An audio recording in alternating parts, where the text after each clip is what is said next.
இவர் குள்ளமா இருக்கனால இவரை நிறைய பேர் பயங்கரமா கிண்டல் பண்றாங்க, பயங்கரமா அவமானப்படுத்துறாங்க. ஆனாலும் இவர் சளைக்காம தொடர்ச்சியா போறாரு, ட்ரை பண்ணிட்டே இருக்காரு, தொடர்ச்சியா தோத்துக்கிட்டே இருக்காரு.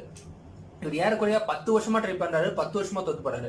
இவர் தோத்து ஒரு மனசு ஒரு பக்கத்துல ரொம்ப வெக்ஸ் ஆகுது. அதனால அவர் மனசு கிட்ட அவரு ஒரு பெர்மிஷன் கேட்டுட்டாரு. தோக்குறதான பிரச்சனை, நம்ம தோத்து போவோம். இன்னைக்கு தோத்து போறோமா, நாளைக்கும் தோத்து போவோம். ஆனா நாளைக்கு இன்னைக்கு தோத்தோட பெட்டரா தோத்து போவோம்.